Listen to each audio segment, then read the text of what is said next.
तो दोस्तों फाइनली जिस चीज का काफी लंबे समय से हमारी वायुसेना को यहाँ पर वेट था, उस चीज को यहाँ पर अब फाइनली अप्रूवल मिल गया है। और आपको बता दें कि तेजस MK-1A फाइटर जेट को लेकर जो हमारी वायुसेना की तरफ से एक बड़ा ऑर्डर यहाँ पर दिया जाना था, वो अब यहाँ पर हो चुका है। और दोस्तों अब आपको बता दें कि ANI की रिपोर्ट के अंदर ये कंफर्म कर दिया गया है कि यहाँ पर मिनिस्ट्री ऑफ डिफेंस की तरफ से हिंदुस्तान एरोनॉटिक्स लिमिटेड को जो 97 तेजस एयरक्राफ्ट थे, उनकी खरीद के टेंडर को इशू कर दिया गया है। आप यहाँ ये मानकर चलिए कि जो अपग्रेडेड तेजस मार्क 1A एयरक्राफ्ट यहाँ पर होने वाले हैं, उनका यहाँ पर ऑर्डर मिल चुका है और फाइनली इनकी जो लागत है वो करीब 65,000 करोड़ के आसपास आने वाली है। ऐसे में दोस्तों अगर यहाँ पर देखा जाए तो ये अब तक का सबसे बड़ा ऑर्डर है जो कि इंडियन गवर्नमेंट की तरफ से प्लेस किया गया है। अब दोस्तों ऐसे में यहाँ मानकर चलिए कि टेंडर इशू करने का मतलब कतई ये नहीं होगा कि ये यहाँ पर 100% फाइनलाइज हो गया है, बल्कि इसके लिए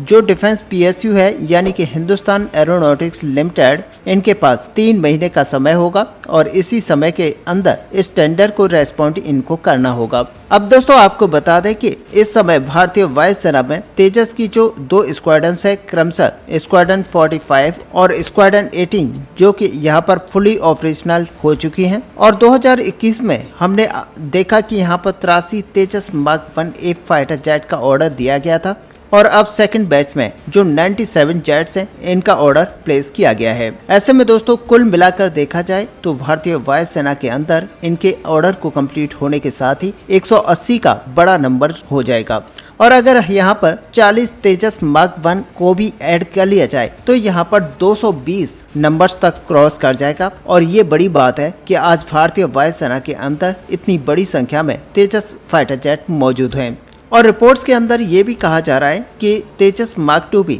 10 स्क्वाड्रन या फिर उससे भी ज्यादा यहाँ पर लिया जा सकता है, जबकि भारतीय वायुसेना के लिए ये बहुत ही ज्यादा इम्पोर्टेंट होने वाला है। और अगर यहाँ पर तेजस MK-1A की बात की जाए तो पहले भी हमने ये बताया हुआ है कि ये अलग अलग इम्प्रूवमेंट के साथ इस नए ऑर्डर के अंदर आने वाला है और आपको इसी के साथ कई सारे चेंजेस और कई सारे अपडेट्स देखने को मिलेंगे। इसके अंदर जब SR रडार का अपग्रेड पॉसिबल हो जाएगा तो इसकी जो स्ट्रेंथ है वो और भी ज्यादा बढ़ जाएगी। अब दोस्तों यहाँ पर अगर इसके अपग्रेड्स की बात की जाए तो इस फाइटर जेट को एक ऐसा रडार मिलने वाला है, यूनिफाइड इलेक्ट्रॉनिक वॉरफेयर सूट मिलने वाला है, एडवांस सेल्फ प्रोटेक्शन जैमर भी मिलने वाला है और ऐसे में इसके अंदर कई सारे सॉफ्टवेयर्स को भी मॉडिफाई किया जाएगा। और दोस्तों सबसे बड़ी बात यहाँ पर यह होगी कि भारतीय वायुसेना की बैकबोन को यहाँ पर फॉर्म किया जाएगा, यानी कि स्ट्रॉन्ग किया जाएगा, क्योंकि MiG-21, MiG-23 और MiG-27 के जाने के बाद में हम सभी जानते हैं कि भारतीय वायुसेना के अंदर एक बड़ा रिक्त स्थान यहाँ पर क्रिएट हो चुका है और उस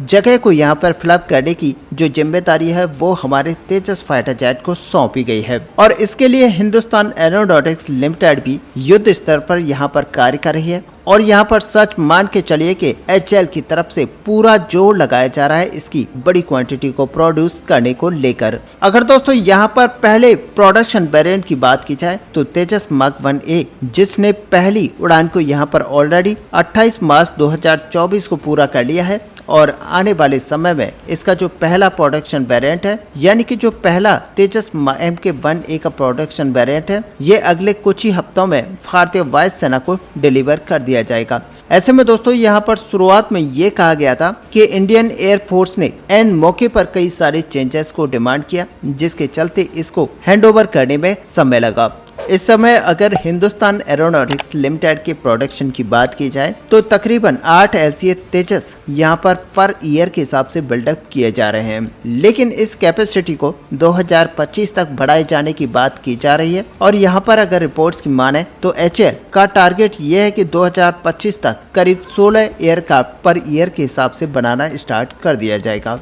और अगले 3 साल के अंदर ही इसकी जो यूनिट प्रोडक्शन है वो 24 एयरक्राफ्ट पर ईयर के हिसाब से बढ़ाए जाने की बात यहाँ पर की जा रही है। अब दोस्तों यहाँ पर अगर प्रोडक्शन कैपेसिटी की बात कर ही रहे हैं तो यहाँ पर सबसे बड़ा सवाल ये उठकर आता है कि जनरल इलेक्ट्रिक की तरफ से जब भारत को मात्र साल के अंदर 20 इंजन को एक्सपोर्ट किया जा रहा है तो आखिरकार यहाँ पर HAL कैसे अपने प्रोडक्शन कैपेसिटी को बढ़ा पाएगा। तो आपको हम बता दें कि यहाँ पर जनरल इलेक्ट्रिक की तरफ से ये कहा गया है कि अभी उनकी जो सप्लाई चेन है वो बाधित थी, उसको रिस्टोर किया जा रहा है। उनकी तरफ से ये नहीं कहा गया कि मात्र 20 इंजन ही हर साल में सप्लाई किए जाएंगे, बल्कि उनकी तरफ से ये कहना था कि अभी 20 इंजन हर साल के हिसाब से सप्लाई किए जाएंगे, बट आने वाले सालों में यहाँ पर इस क्वांटिटी को और भी ज्यादा बढ़ाया जाएगा। और जैसे जैसे यहाँ पर चीज़ों को सामान्य होते हुए देखा जाएगा तो इंजन की क्वांटिटी को यहाँ पर बढ़ा दिया जाएगा, और सच माने कि तब ये क्वांटिटी यहाँ पर करीब 30 से 40 इंजन पर ईयर के हिसाब से जा सकती है, जो कि एक बड़ा नंबर भारतीय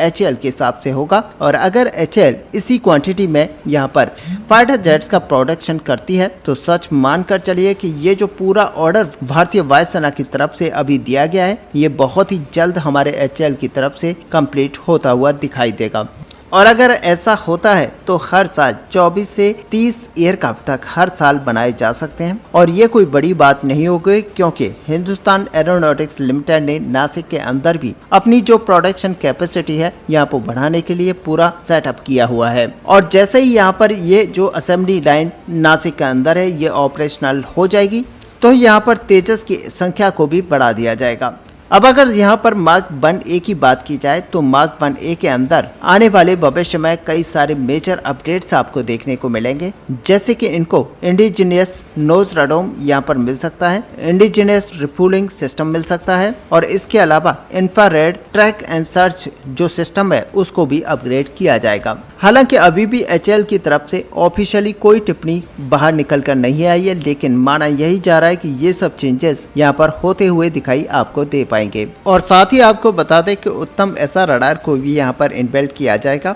लेकिन अभी अपडेट्स के हिसाब से ये बताया जा रहा है कि इसको 41th एयरक्राफ्ट के साथ ही लगाया जाना स्टार्ट किया जाएगा। लेकिन दोस्तों फिर भी आप मान कर चल सकते हैं कि यहाँ पर उत्तम ऐसा रडार जब लगाना स्टार्ट किया जाएगा तो फाइनली जब जो पुराने एयरक्राफ्ट के अंदर भी जो रडार लगे हुए हैं उनको भी रिप्लेस किया जाएगा। और मार्क 1A को लेकर ये भी कहा जाता है कि इस समय एक ड्यूअल ट्रैप फाइलन यहाँ पर अंडर कंसिडरेशन है, और ऐसे में दोस्तों यहाँ पर इसका मतलब ये है कि एक ही पॉइंट के अंदर 2 वेपन सिस्टम को यहाँ पर लगाया जाएगा, और ये बड़ी बात होगी क्योंकि भारतीय HAL के द्वारा इस तरह का फर्स्ट टाइम किया जाएगा। और ऐसे में आपको ये भी बता दें कि जब पहली पिक्चर यहाँ पर तेजस MK-1A फाइटर जेट की निकल कर आई थी तो उसके अंदर हमें कई सारे इम्प्रूवमेंट देखने को मिले थे जो कि फर्स्ट टाइम थे, लेकिन यहाँ पर HAL का पूरा जोर है कि यहाँ पर तेजस को ज़्यादा से ज़्यादा अपग्रेड किया जाए और उसकी स्ट्रेंथ को बढ़ाया जाए। ऐसे में दोस्तों इस बड़े टॉपिक को लेकर आपका यहाँ पर क्या व्यू है, आप अपना व्यू हमें कमेंट पर लिखकर जरूर बताएं। साथ ही अगर वीडियो आपको अच्छी लगे हो तो लाइक और शेयर करना